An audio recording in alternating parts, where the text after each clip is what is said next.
Opening statement. And ladies and gentlemen, I'm Joe Wilson, Chairman of the Middle East, North Africa, and Central Asia Subcommittee of the Foreign Affairs Committee and a grateful member of Congress from South Carolina. Since the fall of Sana'a, when Houthi terrorists violently overthrew the internationally recognized government of Yemen, the Hamas puppet Houthis, along with the Iranian other puppets, have made territorial gains and have expanded their capacity to carry out a mass murder directed by the regime in Tehran. The Iranian regime terrorist puppets in Yemen, the Houthis, have launched over 30 attacks on commercial and naval vessels in the Red Sea since November. Their capacity to field such attacks is a commentary on the Iranian regime's direct support for its network of terrorist puppets and their growth in the region. The Houthis and other puppet terrorist groups funded, trained, and supplied by the regime in Tehran are operating with sophisticated weapons, including precision-guided missiles and long-range drones. The Houthis have conducted hundreds of attacks on our valued allies and partners in the region and have directly targeted U.S. targets, disrupting world shipping, fueling inflation for household products worldwide, and interrupting the delivery of grain around the world to countries that are in need. They receive material and political support from the world's foremost state sponsor of terrorism and have coordinated with at least two foreign terrorist organizations, the Islamic Revolutionary Guard Corps and Hezbollah, but were foolishly delisted as a foreign terrorist organization by the Biden administration in February 2021, only to be redesignated as a lesser specially designated globalist terrorist. Sadly, this is severely inadequate and does nothing to hold the regime in Tehran accountable for the direct support for the Houthi terrorist puppets. The Houthis have paraded identical copies of Iranian ballistic missiles, land attack cruise missiles, and anti-ship cruise missiles and suicide drones. We have seen some of these projectiles launched after October 7 toward our ally in the region, Israel, and formerly they had attacked Saudi Arabia and the United Arab Emirates. And more recently, at least 30-plus instances toward international commercial shipping in the Red Sea, spiking insurance premiums and costs for goods on vessels moving across a body of water where between 10 to 15% of global trade passes daily. The Houthis' ability to disrupt shipping gives the regime in Tehran a significant boost in legitimacy and is a key to their goal of death to America, death to Israel. Proxies of the regime in Tehran have benefited from Biden's hands-off policies and have conveniently attached themselves to the claims of the Palestinians. This is about fealty to Iranian regime and its agenda. The Biden administration, in diplomatic pursuit of a disastrous nuclear deal, has completely ignored the mass proliferation and development of missiles and terrorism by the regime, arming its proxies and dictator allies. The Iranian regime's missile program is a cornerstone of its nuclear program. President Trump was correct in canceling the deal, which did nothing to address the intercontinental ballistic missile program or proliferation of terrorism, as he successfully built deterrence to protect Israel and America with, indeed, the Abraham Accords. This administration, sadly, has completely failed to respond to and deter future attacks. Striking ammunition depot in Yemen after providing advance warning is not a sufficient deterrence. There is sincere bipartisan outrage over the conditions of extreme poverty in Yemen. Houthi terrorists have engaged in massive aid diversion to enrich themselves and their loyalists, while the people of Yemen continue suffering the consequences of the Iran-backed regime civil war. The people of Yemen deserve better than constant civil war due to Iranian regime-backed terrorism. We also understand the interconnection of the dictators with rule of gun invading democracies with rule of law. We see this, sadly, as we respect the courageous people of Ukraine, the courageous people of Israel, who are resisting the axis of evil, war criminal Putin, the regime in Tehran and its puppets, and the Chinese Communist Party. This administration must reverse course and restore credible deterrence to avoid further attacks and destabilization, and I believe if they did, it would be bipartisan. I want to again thank you for the witnesses being here today and your expertise, and I look forward to hearing now from the ranking member, Jerry Connolly, also known as past president of the NATO Parliamentary Assembly. Mr. President. Thank you so much, Mr. Chairman. Since November 19th, the Houthis, an Iranian-backed militia organization in Yemen, have attacked over 40 commercial ships and multiple U.S. naval vessels in the Red Sea with no signs of stopping. They've attacked commercial vessels indiscriminately, wreaking havoc on international shipping and the global economy. Just in the last 3 months, Houthi threats to ships, crews, and goods crossing the Red Sea have forced major shipping companies to spend millions of dollars, more fuel, and add an additional 10 days of traveling around the Horn of Africa that so far has cost $200 billion. The costly delay will ultimately be felt most significantly by many in the developing world who've already seen rising prices due to inflation caused by Putin's war in Ukraine, the COVID-19 pandemic, and other disruptions in the global supply chain. It's important that this subcommittee articulate that there's absolute clarity on a bipartisan basis when it comes to Houthi targeting of American service members or core American interests. Arbitrary Houthi attacks on commercial shipping have already disrupted a key pillar of the international order that has an impact on all nations, freedom of navigation. At its core, freedom of navigation entitles all countries, vessels, to transit around the world in peace, free from interference. The protection and promotion of this long-standing international principle warrants an international response, not to mention how Houthi attacks impact the global economy. The Biden administration has crafted a response that defends U.S. interests and deters further aggression while preventing regional escalation, which I believe we must be very mindful of. A strategy that some of my friends on the other side of the aisle, including you, Mr. Chairman, have criticized.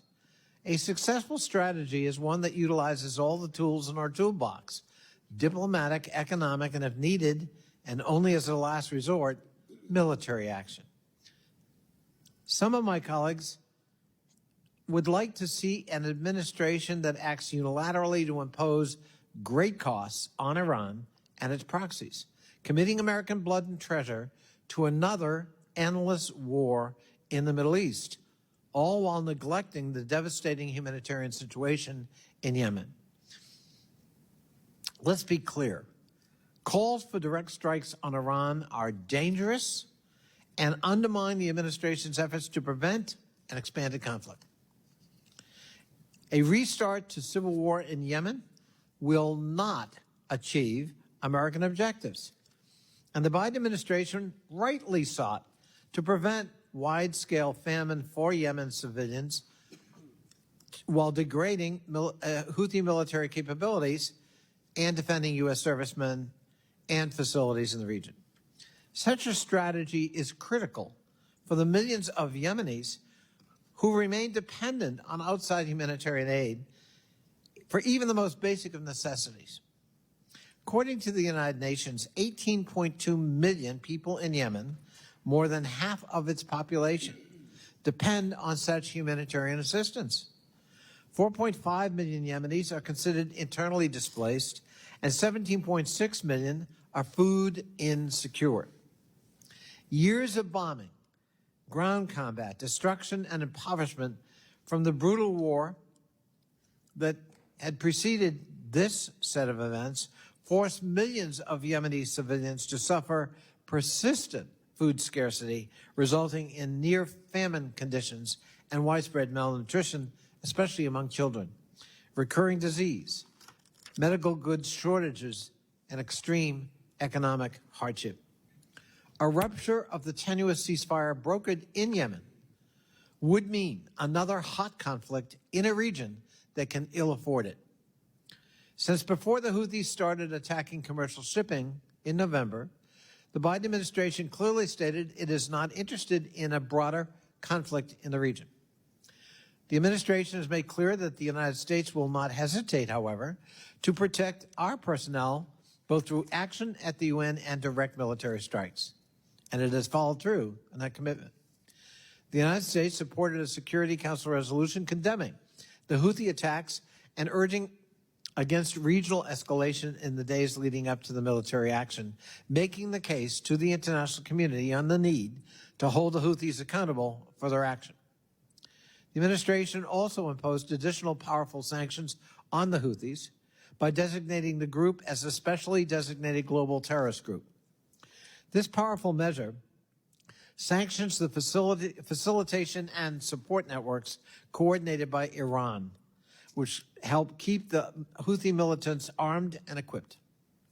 The Biden administration also administered over 55 separate Iran sanction rollouts targeting more than 550 individuals and entities. And just this week, DOJ announced the indictments of IRGC leadership in Iran and others for terrorist sanction evasion, fraud, and money laundering offenses in connection with the trafficking and selling of Iranian oil sanctioned, as well as the seizure of more than 500,000 barrels of sanctioned oil. By all accounts, the administration's pressure on Iran is working. Just last week, the rial hit an all-time low, and the 12-month inflation rate is now at 46.7%, a record high in Iran since the U.S. imposed meaningful sanctions in 1996. Militarily, the United States has moved in concert with partners and allies to expand interdiction operations to prevent illegal Iranian weapons from reaching the Houthis in Yemen, and has established a 22-nation security operation to protect maritime vessels from Houthi attacks in the Red Sea. This is not just an issue that impacts the United States, but the entire international community. With the leadership of our country and the Biden administration, we have put together a broad coalition of partners to defend shared interests in the region to secure the freedom of navigation and open sea lanes of communication. I look forward to hearing from our distinguished panel and will very much appreciate a lively conversation. Thank you, and I yield back.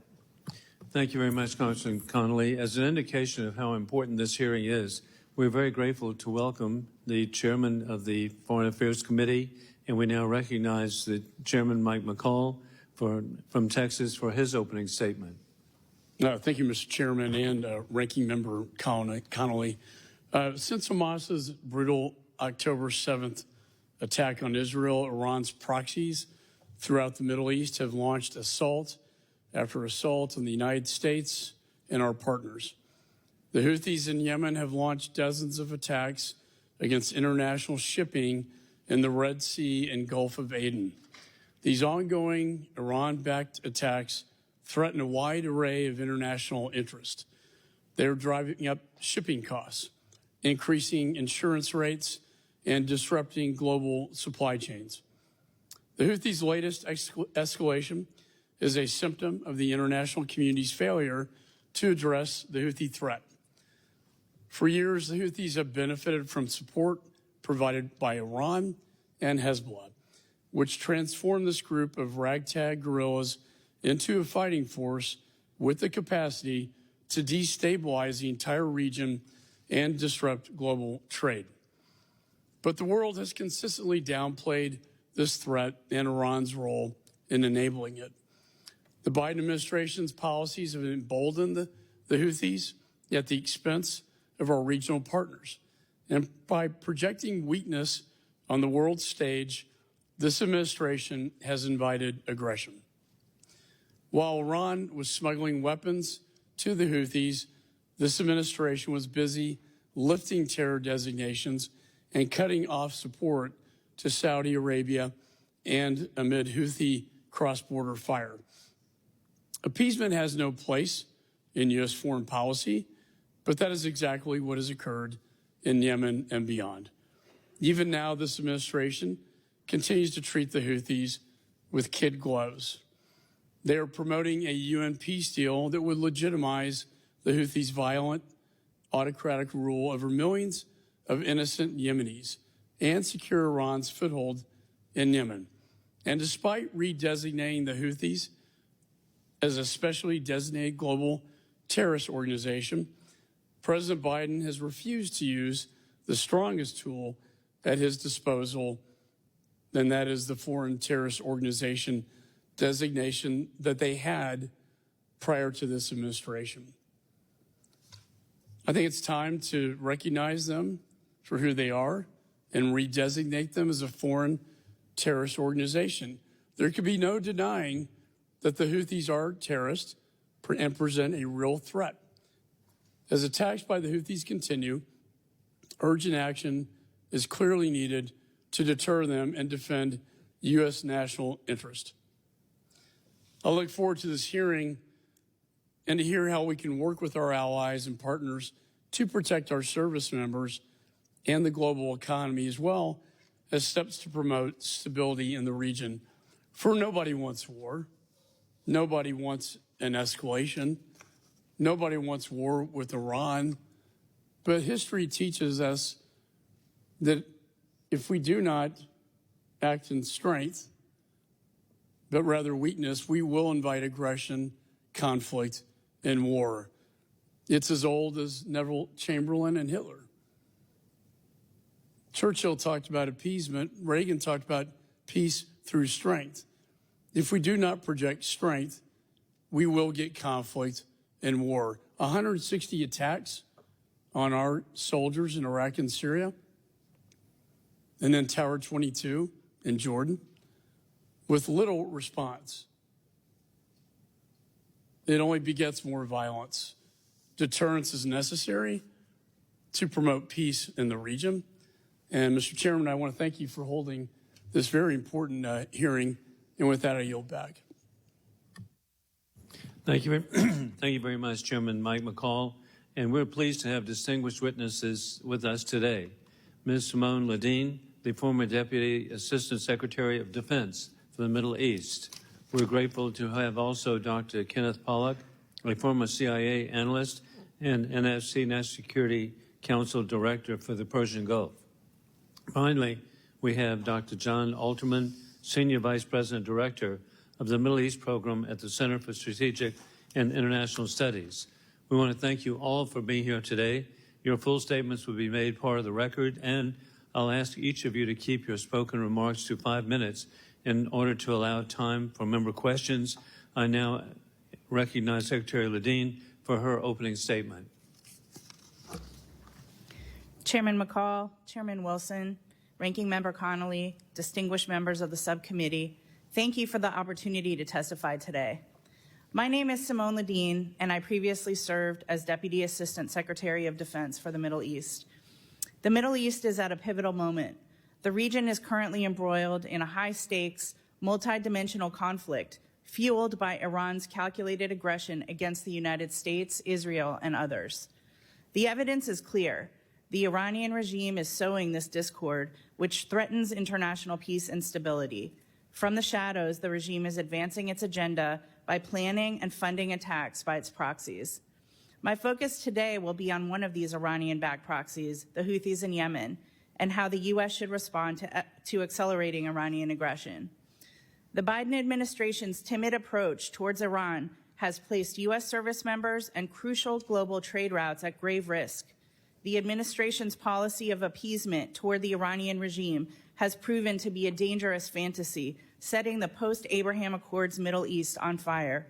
Urgent action is required to change course and reestablish deterrence.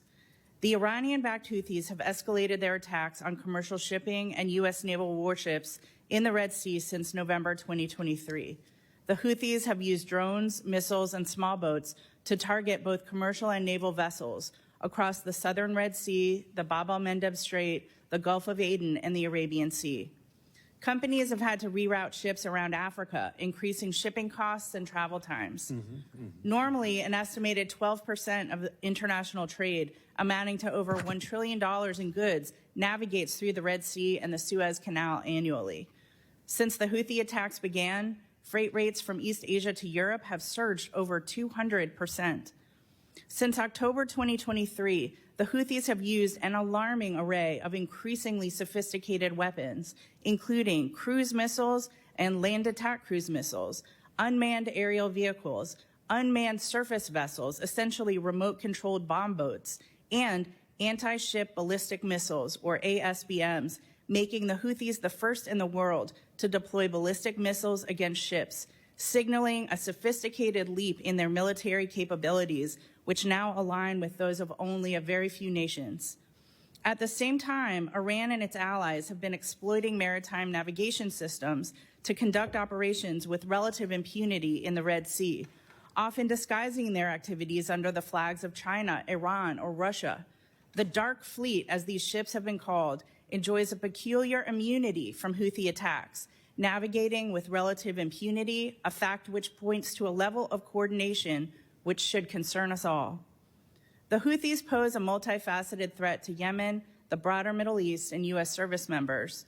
The Houthi movement, begun as a Shiite insurgency against Yemen's Sunni government, has, with Iranian support, become a key military player in the Middle East, devastating Yemen, creating a vast humanitarian crisis, and complicating U.S. and allied strategic interests in a broader Middle East proxy conflict. Additionally, the Iranian-backed Houthi chaos in Yemen has given al-Qaeda in the Arabian Peninsula a favorable environment for training and attack planning.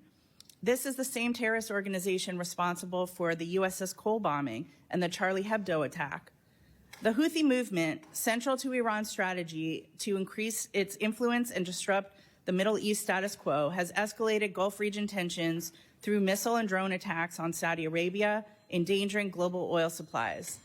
Additionally, by targeting Red Sea routes, they significantly threaten Israel's supply chain, underscoring their role in Iran's broader ambitions to reshape regional geopolitical dynamics. The Houthis also threaten U.S. service members stationed in the region. The group's access to drones, missiles, and naval mines enables them to target U.S. forces, which they are currently doing, in attacks on U.S. Navy and merchant marine vessels. In the face of this threat, the United States must reevaluate its regional strategy.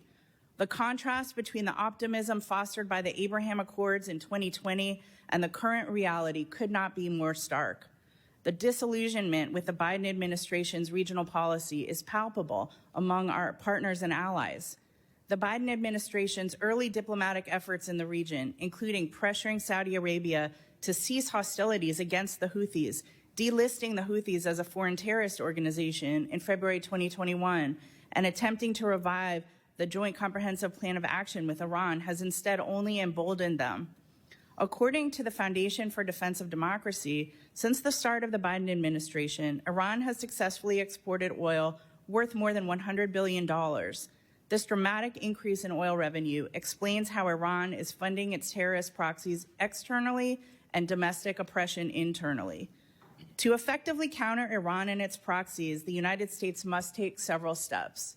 First, we must rigorously enforce sanctions targeting Iran's vital economic sectors, such as oil exports and banking, which could significantly cut its available funds for proxy terrorism.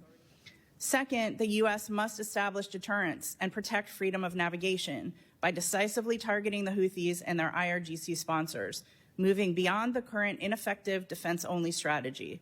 By disrupting their operational networks and reducing Houthis' territorial control in Yemen, along with deploying additional U.S. military assets for rapid regional response, the U.S. will be in a much stronger position to restore global commerce routes through the Red Sea and Bab el-Mandeb. Third, the U.S. must enhance cooperation with regional allies to secure necessary access basing and overflight rights. This entails deepening strategic partnerships and expanding intelligence sharing mechanisms to effectively counteract Iranian influence. Fourth, the U.S. should reinvigorate the Saudi-led coalition's efforts to neutralize the Houthi threat in Yemen by providing comprehensive military support, including advanced weaponry, intelligence assistance, logistical support, and training to Saudi forces. This should also include working with the northern tribes. Fifth, the U.S. must provide unwavering support to Israel, both to safeguard its security, but also to demonstrate our reliability as a partner and ally. Finally, The U.S. needs to support the protest movement within Iran. We could be issuing official statements recognizing the legitimacy of the protesters' grievances and offer tangible support, such as facilitating secure communications channels Madam for Secretary, activists. to keep within time, and we need to